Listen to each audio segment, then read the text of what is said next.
प्रदेश के मुख्य सचिव श्री मनोज कुमार सिंह जी, प्रमुख सचिव पर्यावरण, वन एवं जलवायु परिवर्तन विभाग श्री अनिल कुमार जी, प्रधान मुख्य वन संरक्षक एवं विभागाध्यक्ष वन श्री सुनील कुमार जी, आज के इस कार्यक्रम में उपस्थित वन विभाग के सभी अधिकारीगण, पर्यावरणविद और इंटरनेशनल बायोडायवर्सिटी डे के अवसर पर पर्यावरण से संबंधित विभिन्न प्रकार की प्रतियोगिताओं में भाग लेने वाले सभी प्रतिभागी छात्र छात्राएं और उपस्थित बहन और भाइयों, मैं सबसे पहले इस नेशनल सेमिनार के लिए उत्तर प्रदेश के वन विभाग को और इससे जुड़े हुए स्टेट बायोडायवर्सिटी बोर्ड के अधिकारियों को हृदय से धन्यवाद देते हुए आप सबकी उपस्थिति के लिए आपका स्वागत करता हूं।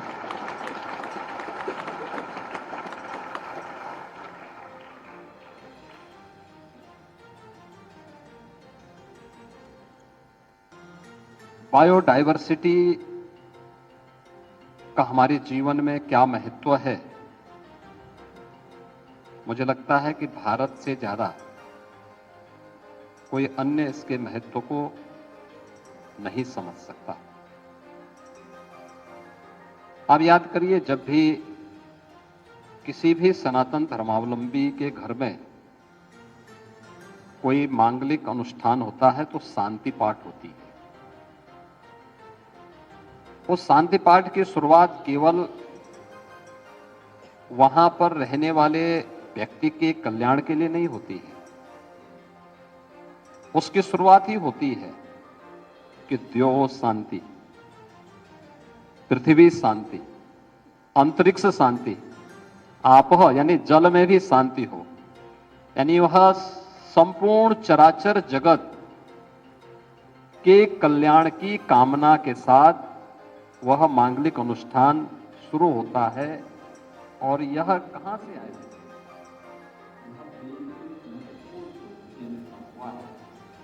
जो हमारे वैदिक ऋषियों ने इस सृष्टि के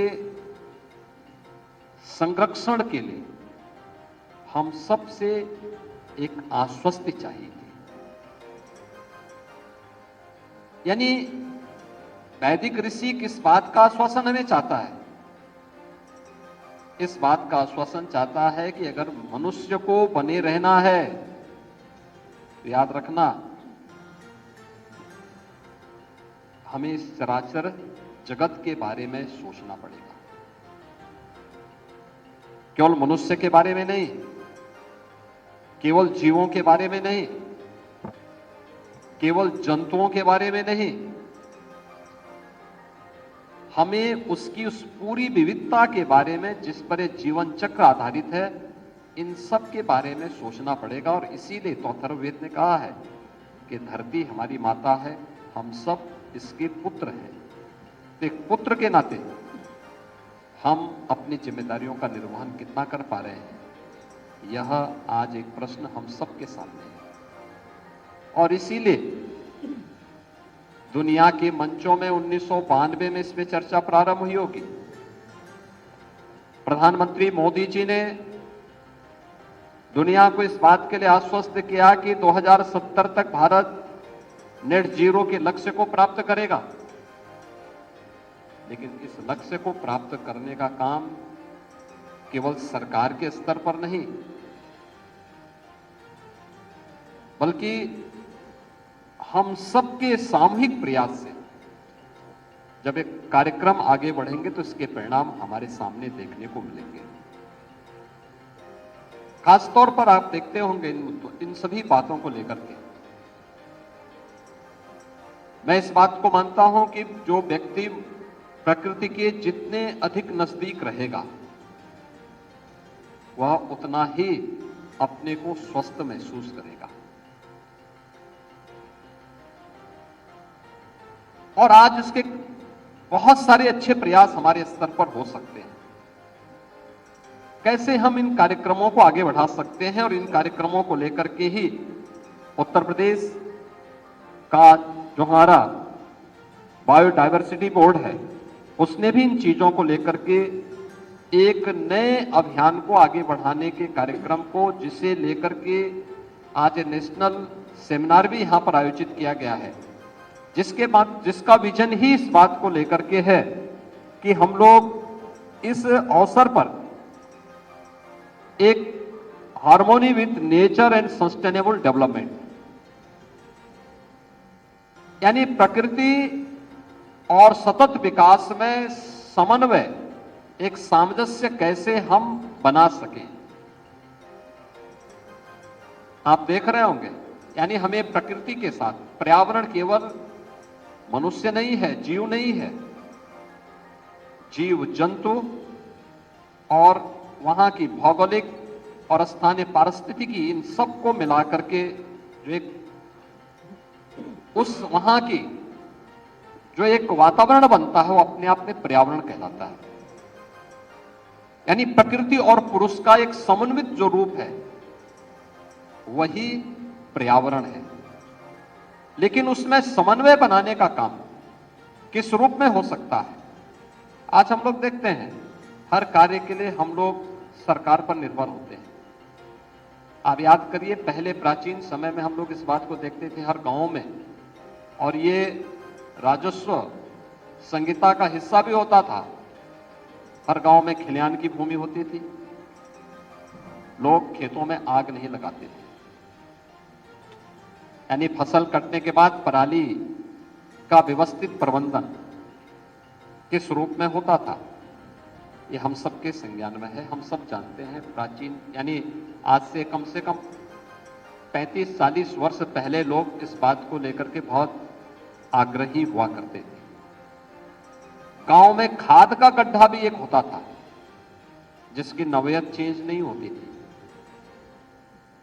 खाद का गड्ढा है तो खाद का गड्ढा है। गांव का जितना भी सॉलिड वेस्ट होता था, उसको लोग वहां खाद के गड्ढे में डालते थे, और फिर साल भर में जब कंपोस्ट होता था, फिर उसको वहां से निकाल करके अपने खेतों में उसको डाल देते थे। कंपोस्ट के रूप में गांव के अपने खेत में किसान उसका उपयोग करता था, गांव के लोग अपने खेतों में करते थे। अगली बार के लिए गड्ढा तैयार हो जाता था। हर गांव में तालाब होता था। तालाब में गांव की नालियों का पानी नहीं जाता था। तालाब गांव में स्वच्छता के प्रतीक होते थे। लोग उस जल को, बाहर का तालाब होता था तो गाय भैंस से भी उसका पानी पीते थे, लोग कपड़ा भी धो लेते थे। समय परिवर्तन, जैसे जैसे सुविधा बढ़ती गई, हमने गांव के खाद के गड्ढे को भी कब्जा करवा दिया। खलिहान की भूमि पे कब्जा हो गया, गौचर भूमि पे भी कब्जा हो गया, और गांव के तालाब को हम लोगों ने गांव के ड्रेनेज को उड़ेलने का एक माध्यम बना दिया। इसने नई नई बीमारियां भी दी। तमाम प्रकार की नई बीमारियां, इंसेफ्लाइटिस वहीं से शुरू होता है। मच्छर होंगे तो उस मच्छर से मलेरिया भी फैलेगा, उस मच्छर से तमाम प्रकार के अन्य बीमारियां भी उसके माध्यम से फैलेंगी। यानी स्वयं मनुष्य के द्वारा अपने स्वयं के स्वार्थ के लिए जो रणनीति अपनाई गई, वो स्वयं उसके लिए कैसे आत्मघाती सिद्ध हो रही है, ये आप देख सकते हैं। और इसीलिए आज हम इन बातों पर जरूर विचार करें कि क्या हर कार्य के लिए सरकार पर ही निर्भर रह करके हम कर सकते थे। पहले गांव तो आत्मनिर्भर हुआ करते थे। राष्ट्रपिता महात्मा गांधी ने ग्राम स्वराज की बात की। एक ग्राम स्वराज का एक मॉडल था हमारा गांव। विवाद नहीं थे, गांव के लोग मिल बैठ करके पंचायत पंच परमेश्वर के सामने उन समस्याओं का समाधान करते थे। तालाब की भूमि आरक्षित होती थी, खलिहान की भूमि आरक्षित होती थी, गौचर की भूमि आरक्षित होती थी, खाद का गड्ढा आरक्षित होता था। गांव का पूरा सॉलिड वेस्ट खाद के गड्ढे में जाएगा, फसल खलिहान में आएगी, गौचर भूमि गाय के चराने के लिए उपयोग में आएगी। कोई व्यक्ति व्यक्तिगत रूप से उस पर काबिज नहीं हो सकता था।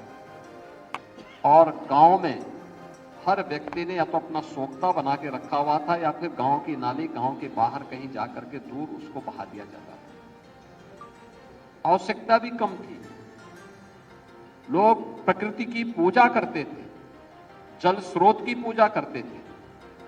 हर उस पवित्र कार्य को हम लोगों ने अपनी आराधना से जुड़ा था, जो मनुष्य के जीवन के लिए और जीव सृष्टि के लिए उपयुक्त था। कौन सा ऐसा जीव है जिसको हम सनातन धर्मावलंबी किसी न किसी देवी देवता के साथ न जोड़ते हो? कौन सा ऐसा है? और हमारा पूरा जीवन ही उस पूरी यानी जीव जगत के साथ जुड़ी हुई थी।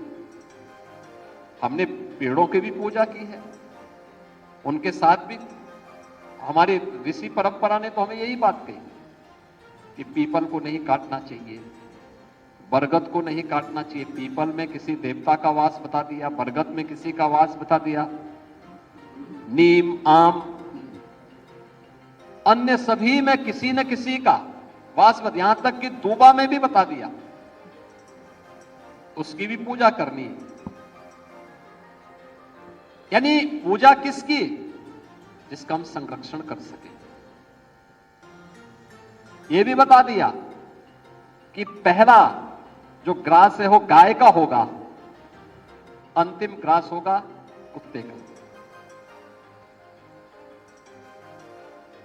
मुझे बचपन की याद है, अगर घर में कभी बरसात के समय चींटियां निकलती थी तो घर के बड़े बुजुर्ग क्या कहते थे? ये देखो, चीनी और आटा मिलाकर के इसमें डाल दो, ये अपने आप चली जाएंगी। और हम आश्चर्य करते थे, जैसे ही चीनी और आटा थोड़ा सा वहां गिरा दिया, वे कुछ देर में सब गायब हो जाती, फैलती नहीं थी। आज अगर आप देखेंगे कहीं चींटी निकल गई तो लोग लेके आएंगे, कोई स्प्रे कर देंगे, उसको मार डालेंगे। पहले मारते नहीं थे, थोड़ा सा आटा और चीनी मिलाकर के वहां डाल देते थे, वो यानी कुछ ही मिनटों में सब उसको खा करके लेकर के गायब हो जाते थे। यानी समन्वय पहले था और उन सब के साथ मिलकर के जीवन चक्र संचालित होता था, लोग खुशहाल थे। आज हमने डेवलपमेंट के जिस मॉडल को अंगीकार करना प्रारंभ किया है, यही हमारे लिए आत्मघाती भी सिद्ध होता हुआ दिखाई दे रहा है। आज भी मैं बार बार इस बात को कहता हूं कि हम ग्रामीण क्षेत्र में या अर्बन बॉडीज में भी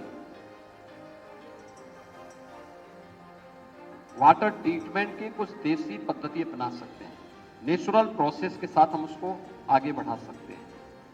हमें इस पे कार्य करना होगा। यह आवश्यक नहीं कि हर कार्य को हम लोग आज के इस युग में हर को मैकेनाइज कर दें। हम ड्रेनेज को भी एसटीपी में ले जाना चाहते हैं, सीवर को भी एसटीपी में ले जाना चाहते हैं, औद्योगिक कचरे को भी एसटीपी की तरफ ले जाना चाहते हैं। क्या आवश्यक नहीं? जहां पे एसटीपी की आवश्यकता है वहां उसका उपयोग हो, लेकिन जहां पर सामान्य ड्रेनेज है उस ड्रेनेज को हम सामान्य नेचुरल प्रोसेस के माध्यम से भी हम उसका ट्रीटमेंट कर सकते हैं। और जहां पे लोगों ने थोड़ा प्रयास किया उसके बहुत अच्छे परिणाम सामने आए हैं। और मुझे लगता है कि उस दिशा में हम सबको उन सभी मुद्दों पर आज की इस नेशनल सेमिनार में इन सब पर चर्चा करने, उसके लिए अलग अलग टीमों का गठन करने, अलग अलग स्तर पर उन प्रयासों को आगे बढ़ाने की दिशा में कार्य करना होगा। मुझे कभी कभी जीवों के उस अचानक बदले हुए व्यवहार को देख करके आश्चर्य होता है। याद रखना, कोई जंगली जानवर अचानक हिंसक नहीं होता, अचानक हिंसक नहीं होता है, कारण जरूर होगा कोई। उसका कारण क्या है?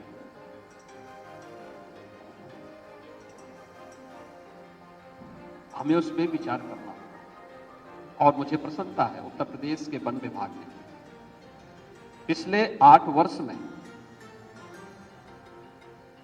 210 करोड़ से अधिक वृक्षारोपण के कार्यक्रम को आगे बढ़ा करके उत्तर प्रदेश के फॉरेस्ट कवर को आगे बढ़ाने में मदद की।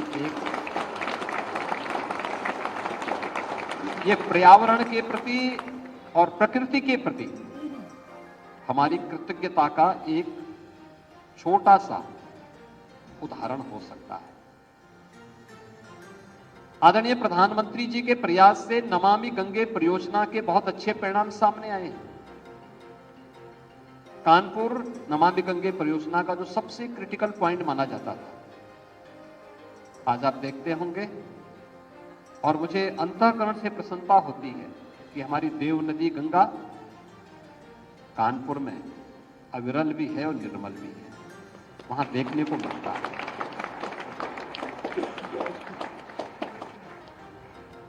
प्रकृति में ऐसी नौबत नहीं होनी चाहिए कि जिन जीवों ने कभी मनुष्यों पे उपकार किया हो,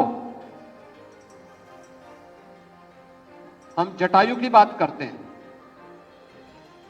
पूरे रामायण कालखंड को आप देखेंगे तो रामायण का पहला बलिदानी है जटायु, और वह भी किसके लिए? माता जानकी की रक्षा करने के लिए अपने आप को बलिदान करता है। और आज जटायु अपने अस्तित्व के लिए इसी भारत भूमि पे तरस रहा है। हमें जटायु संरक्षण केंद्र बनाने पड़ रहे हैं। यानी जटायु संरक्षण के लिए हमें केंद्र बनाने पड़ रहे हैं। ऐसा नहीं कि वो अपनी मौत मर रहा है, नहीं, हमारे द्वारा केमिकल, फर्टिलाइजर और पशुओं को दी जाने वाली, पालतू पशुओं को दी जाने वाली दवाओं का दुष्परिणाम उसके जीवन के साथ देखने को मिल रहा है। तो हम अपनी परंपरा के प्रति कितने कृतज्ञ हैं, हम स्वयं इससे अनुमान लगा सकते हैं। यानी जटायु तो कोई नुकसान नहीं करता था, वो गिद्ध तो कोई नुकसान नहीं करता था, वह तो प्रकृति के शोधन का काम करता था, वह तो हमारे संरक्षण का ही काम करता था। मरे हुए जानवरों को ही खा करके प्रकृति की शुद्धि करता था। आज वो अपने अस्तित्व के लिए जूझ रहा है।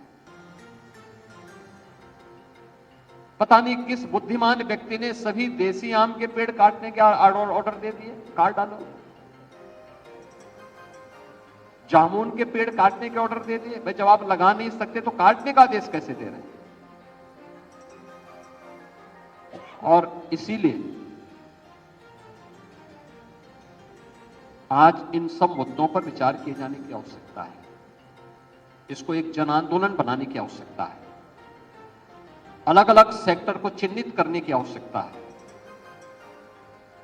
यह सृष्टि केवल मनुष्य के लिए नहीं है, और मनुष्य को अगर अपने अस्तित्व को बचाना है तो उसको सभी जीवों के अस्तित्व के बारे में, जंतुओं के अस्तित्व के बारे में, जल स्रोतों के बारे में, उनके संरक्षण की दिशा में तो कार्य करना ही पड़ेगा। साथ साथ जो पर्यावरण का एक समन्वित रूप है, इन सब के बारे में भी गहन मंथन करते हुए उसको क्रियान्वित करने की दिशा में आगे बढ़ना पड़ेगा। एक साथ सामूहिक प्रयास का हिस्सा बनना चाहिए। इसमें सरकार भी बन लगे, पर्यावरणविद भी इसके साथ जुड़े, समाज के प्रबुद्ध जन भी इसके साथ जुड़े, आम जनमानस को भी अगर हम इसके साथ जोड़ करके इस अभियान का हिस्सा बना सकते हैं तो इसके सार्थक परिणाम हम सबके सामने आएंगे। और मुझे प्रसन्नता है कि उत्तर प्रदेश का हमारा जो बायोडायवर्सिटी बोर्ड है वह इस दिशा में कुछ प्रयास कर रहा है, जिसमें उन्होंने conservation and development of biological diversity के बारे में, स्थानीय परंपरा, ज्ञान और संस्कृति के सम्मान के बारे में, जैव संसाधनों के अव्यय के पोषणीय उपयोग से सृजित लाभों को उचित और साम्यपूर्ण विवरण के बारे में, और जैव विविधता क्षरण पर प्रभावी नियंत्रण के बारे में कुछ कार्यक्रमों को आगे बढ़ाया है। लेकिन इसमें और गति लाने की आवश्यकता है। इन सभी मुद्दों पर आप इस नेशनल सेमिनार में भी चर्चा करेंगे।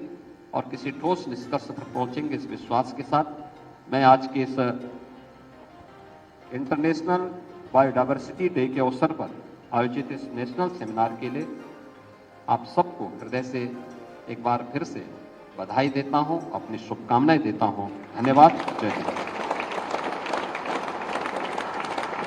हमारा पथलोक विकास का है, हे तिमिर के विनाश का है। सभी का मंगल लिए हृदय में हमारा हर पग विकास का है। माननीय मुख्यमंत्री जी, और धन्यवाद ज्ञापन के लिए श्री के.पी. मलिक जी, माननीय राज्य मंत्री पर्यावरण, वन एवं जलवायु परिवर्तन।